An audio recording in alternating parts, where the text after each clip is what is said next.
Hey y'all, I want to say I was born in Houston, Texas. That's where I'm from. My birthright, that's where my dad bloodline is. And I was 40 years old. I was 40 years old when I was introduced to the concept and to the notion of evil, of evilness, of the devil, of Satan. I went 40 years, y'all. This is story time. I went 40 years before I finally was even knew what the devil really was.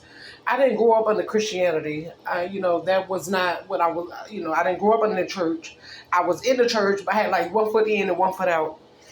So basically, my dad, he went into Islam, married my mom. I had another wife, which is my two sisters on my dad's side.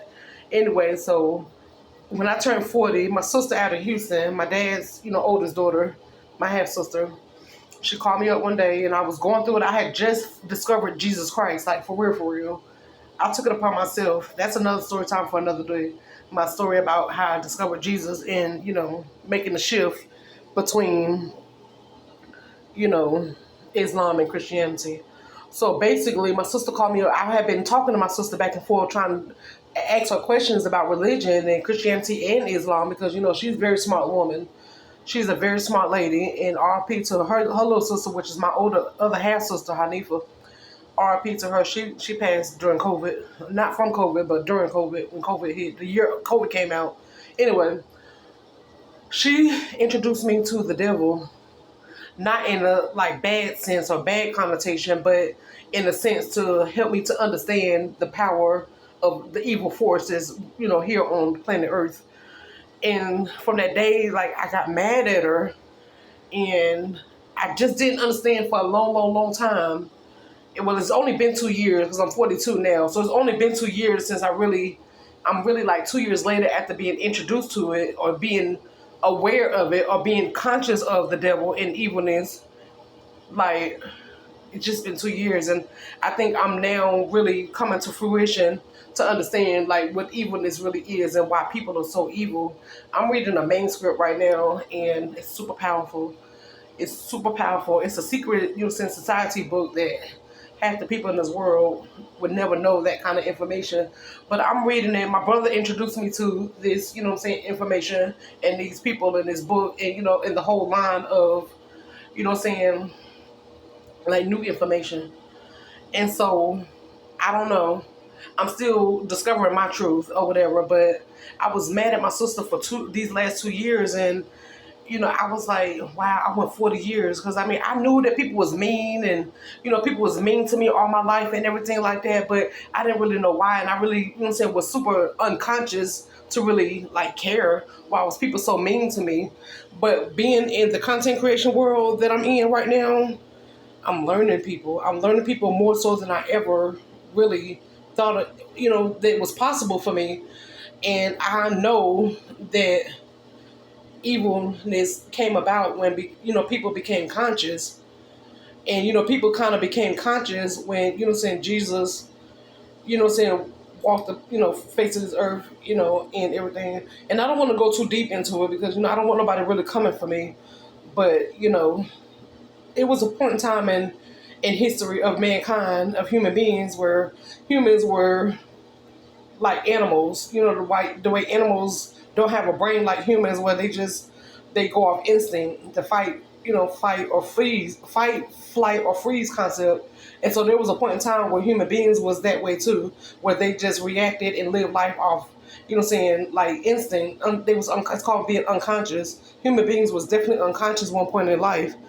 And so they say human beings didn't really become conscious in this world until like Jesus, and his teachings in the gospels and all that stuff introduced us, human, mankind to like consciousness. So I just know that, it's a choice. It's a choice to be evil or be nice or be kind or be deceptive or envious or jealous.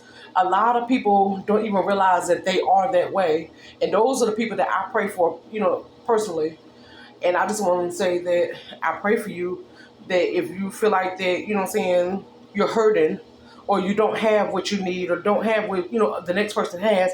Look at me, look at me. I'm in my bathroom, locked in my bathroom with the fan on, and I don't have much in this world. I ain't gonna say I don't have nothing, because I do have some things, and I do have a couple of people in my life. But I'm just saying, just be grateful. I tell y'all all the time, be grateful for what you do have. You know what I'm saying? Be happy for the next person. And I was just telling myself last night, it's hard for me even personally to be happy for the next person, because I don't have what they have, but that don't mean I'm gonna go around projecting my unhappiness on other people. No, no, no, no, no. That's not the way life works. And if you're out here in the world, or out there in the world, and you wondering why you just can't get ahead, or bad things keep happening to you, you need to take a step back, take a deep breath, and just really think, how do I really treat people? How do I intentionally really treat, even if you're doing it unintentionally, even if you're treating people bad or unkind or mistreating people and you don't realize that you're doing it? I pray for you, baby. I pray for you, and it's somebody that was in my life that's not in my life personally, but he's still in in my world. We just coexist now. That's really having a hard time. And from the day I met him, because we're not blood, he kind of mistreated me, he kind of manipulated me a little bit, and I would never drop no names, but I'm praying for you, because it seems like right now you're having a really, really hard time. And it's just one thing I want to leave y'all with. It's all about how you treat people, how you talk to people, especially babies and animals, because they're innocent little children. And they say you don't become conscious really as a human being until you reach the age of 25, that the human mind is not really conscious until, or fully grown until you're the age of 25. So just on a last note, just be aware, or try your hardest to be aware of how you treat people, how you talk to people, and just do your best. And if the people in your life feel like, you're doing if you're doing your best, and the people in your life are, acting and talking to you and treating you like you're not doing your best, if your best is not good enough for them, just pray for people. Don't feel sorry for me. Don't feel sorry for nobody in this world. All we can do is just pray for them and do our best. I love y'all, and I'll talk to y'all soon.